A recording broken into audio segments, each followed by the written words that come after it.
they didn't ask me to dance. You may have heard earlier this year that CREDO released a new study. And while we were grateful for the attention and the discussion that it generated, the coverage missed half the story. That would be you. Charter authorizing, after all, is the yang to the yin of charter school performance. And the role and contribution of charter school authorizers is fundamental to charter school success. That's the story I want to tell you today. The learning gains of charter school students have increased a lot in 15 years. Back at the beginning of our work, charter school students were doing worse than their district peers in both reading and math. A few years later, they were about the same.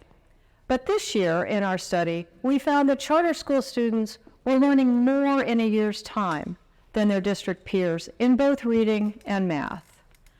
A long trend over the years. Can you understand why opponents of charter schools are trying their best to kill off this year's study? It's a sleight of hand. Distract people with a bunch of noise over here so that they don't pay attention to the longer story, which is an increase of learning of 1 additional month every single year for every single student. That's a huge accomplishment. It doesn't exist anywhere else in the U.S. K-12 landscape.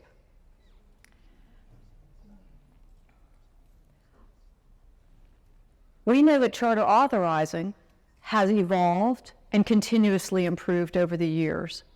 There's been 3 generations of NACSA guidelines to help support a focus on quality. And we see this in the broader use of things like performance frameworks in places like Missouri and New York, in Rhode Island and Washington State. CREDO has been proud to be a partner in some of that work, and the latest CREDO study shows that that journey has paid off. Let me tell you a few things that we learned about you in the study that we released. We see that new schools starting up, whether they're standalone charter schools or whether they're part of a charter management organization expansion, they're coming out of the gate stronger than they ever did before. Well, that's you. We see new CMOs where individual schools are being green-lighted to grow into networks.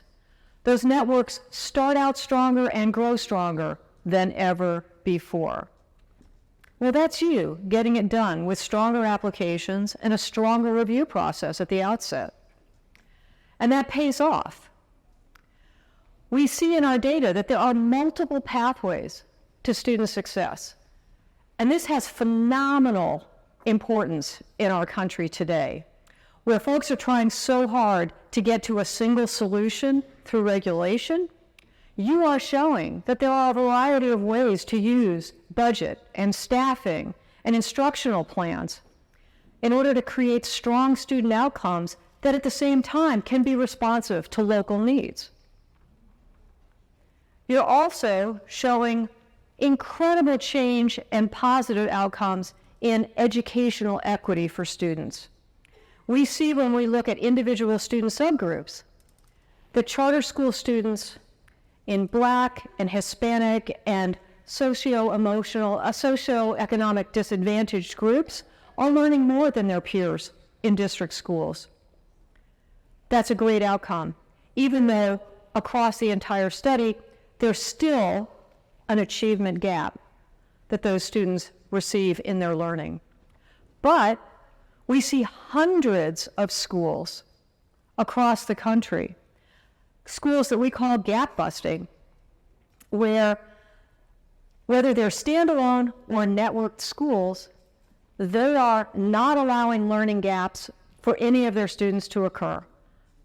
And the result of that is that they're either preventing or they're mitigating achievement gaps for all students.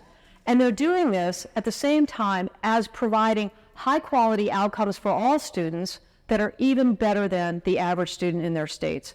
These gap-busting schools are phenomenally important. The message that these schools send to the rest of the country, I think is going to ripple into the future. They demonstrate not only a commitment that all students deserve to have a quality education, but they provide concrete proof that it can be done. And when I think about the mind-blowing implications of this in terms of setting expectations for the rest of the country, I'm sure that we are going to hear about this more and more and more as we go into the future. At the heart of this is your commitment to supporting and protecting the autonomy of schools, to bring forward workable ideas and then make them reality. It demonstrates and endorses what I call the right of possibility. And it's a bright line of interest without involvement that allows this to happen. It's a difficult but necessary balance, and it's very different than the typical practices of school oversight in our country. And let's talk about your school reviews throughout the term and at the end of charter contracts. You provide what I call a credible threat of intervention or closure. And it pushes schools to address areas that need improvement. And believe it or not, we see that. Not only do we see that in the long trend over time that I started my talk with, but we can actually see that schools are encouraged to make adjustments where they need to in order to improve student outcomes. And when we look at the data, we see individual schools just a little bit at a time each year getting better. Thousands of schools getting a little bit better every year. That's great, and that has a lot to do with you. We also see that you're stepping up when you have to do the hard work. We see the proportion of schools that are underperforming. That share is getting smaller over time, and that's great. And we see closures. Both of those combined tell us that you are becoming increasingly intolerant of schools that do not support student learning. Well, how does all this goodness happen? We took a long time to figure this out. We might be a little slow. Our takeaway is that the charter policy framework is a critical piece of the puzzle. And that critical piece involves what I talked about before, the yin and the yang. It's the flexibility and accountability together that is the secret sauce. And I have to say, I think it deserves consideration in its own right. As I said, it took us a long time to see clearly that the framework creates incentives for adults, and that's adults in schools and adults in authorizer settings. Both of you, your behaviors have changed over time. And it doesn't guarantee that we're going to have success in all cases, but it increases the odds of success. And I would actually predict that if you took 1,000 district schools and you gave them the same operating conditions that you place on charter schools, then we would start to see the behavior, that they would start to get a little bit better over time because these incentives would prompt them to move in areas that needed improvement.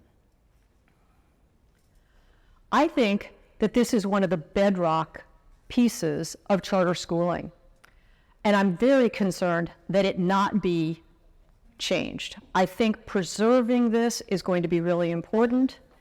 The world of K-12, you know better than I do, but I see big changes. We call them tectonic changes coming on the horizon. You know about declining demography, you know about tightening budgets, you know about additional competition from other forms of school choice that are coming online. Protecting the framework, both the flexibility and the accountability, is going to be extremely important, and I predict that there will be lots of moves to try to change that. I think efforts to re-regulate or eliminate charter schools are going to land squarely on your doorstep if they're allowed to take root. And really, who does that benefit? Certainly not you, and certainly not your portfolio of schools.